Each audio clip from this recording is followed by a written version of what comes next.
नमस्कार दोस्तों, आपका स्वागत है हमारे YouTube channel teaching exam overload में।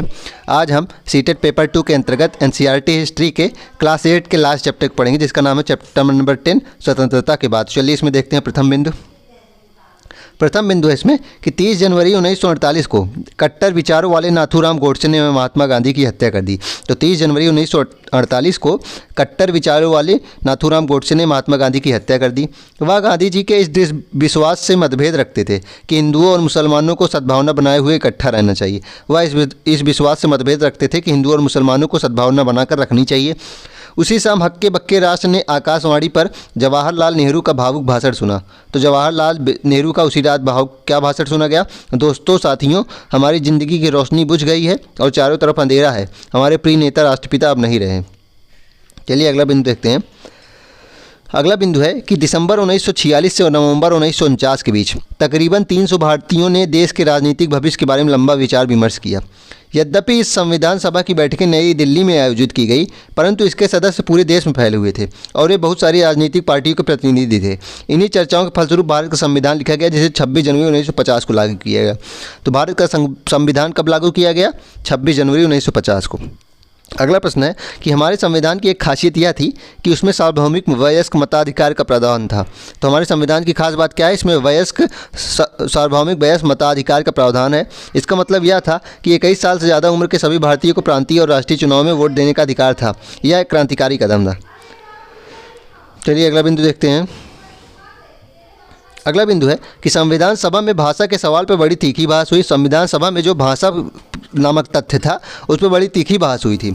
बहुत सारे लोग का मानना था कि अंग्रेज़ों के साथ अंग्रेजी भाषा को भी विदा कर दिया जाना चाहिए तथा उनका यह कहना था कि अंग्रेजी की जगह हिंदी को अपनाया जाना चाहिए। परंतु जो लोग हिंदी नहीं बोलते थे, उनकी राय अलग थी। संविधान सभा में बोलते हुए टी कृष्णमाचारी ने दक्षिण के लोगों की ओर से चेतावनी देते हुए कहा था कि अगर उन पर हिंदी थोपी गई तो वहाँ के बहुत सारे लोग भारत से अलग हो जाएंगे। तो इसको ध्यान रखिएगा कि टी कृष्णमाचारी ने क्या कहा था कि दक्षिण के लोगों की ओर से कहा था कि अगर उन पर हिंदी थोपी गई तो वहाँ के बहुत सारे लोग अलग हो जाएंगे उनसे, भारत से। इस विवाद से बचने के लिए आखिरकार बीच का रास्ता निकाल लिया गया। संविधान निर्माताओं ने हिंदी को भारतीय की राजभाषा का दर्जा दिया, जबकि अदालतों, सेवाओं, विभिन्न राज्यों के बीच संचार आदि के लिए अंग्रेजी के इस्तेमाल का फैसला लिया गया। तो इसको आप ध्यान रखिएगा।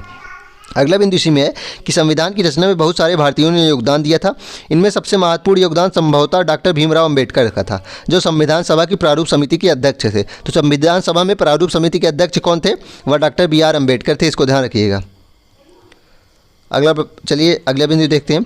जब 1952 के आम चुनाव में नेहरू वहां चुनाव प्रचार के लिए गए थे तो लोगों ने उन्हें काले झंडे दिखाए थे और कहा था कि हमें आंध्र चाहिए के नारे लगाए थे। तो इसको ध्यान रखिएगा। जब आंध्र प्रदेश वाले क्षेत्र में जो आधुनिक है, वहाँ 1952 में नेहरू जी गए थे चुनाव के लिए, तो उन्हें काले झंडे से स्वागत उनका किया गया था और लोग बोल रहे थे कि हमें आंध्र के नारे चाहिए, हमें आंध्र चाहिए तथा इसके नारे लगा रहे थे।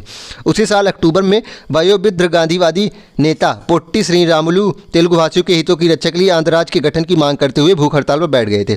तो कौन से नेता थे? वयोवृद्ध गांधीवादी नेता थे पोट्टी श्रीरामुलु तेलुगु भाषी जो थे, वे हितों की रक्षा के लिए आंध्र राज्य के गठन की मांग करते हुए भूख हड़ताल पर बैठ गए। जैसे जैसे अनशन आगे बढ़ा, बहुत सारे लोग श्री रामुलु के समर्थन में आने लगे। जगह जगह लोग हड़ताल करने लगे और जुलूस निकालने लगे।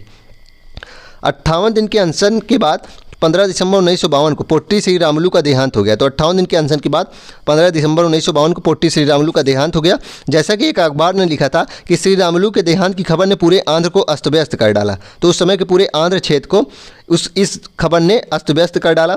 विरोध इतना व्यापक और गहरा था कि केंद्र सरकार की आखिरकार यह मांग माननी पड़ी। तो विरोध इतना व्यापक उसके बाद हो गया, मृत्यु के बाद पोट्टी श्रीरामुलु की केंद्र सरकार को यह मांग माननी पड़ी और 1 अक्टूबर 1953 को आंध्र के रूप में एक नया राज्य का गठन हुआ। तो 1 अक्टूबर 1953 को आंध्र प्रदेश नाम से एक नए राज्य का गठन हुआ, जो बाद में आंध्र प्रदेश बना।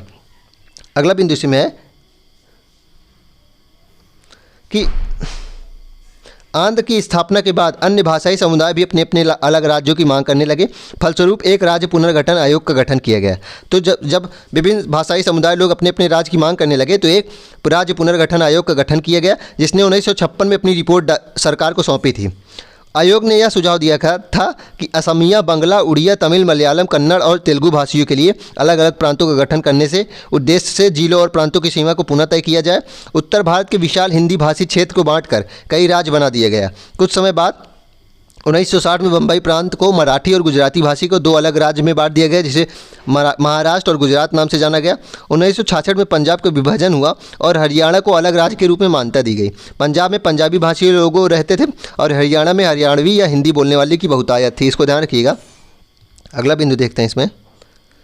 अगला बिंदु है कि 1950 में सरकार ने आर्थिक विकास के लिए नीतियां बनाने और उनको लागू करने के लिए योजना आयोग का गठन हुआ। तो 15 अगस्त 1950 को योजना आयोग का गठन हुआ था। इसको आप ध्यान रखिएगा, योजना आयोग का गठन कब हुआ था? 1950 में।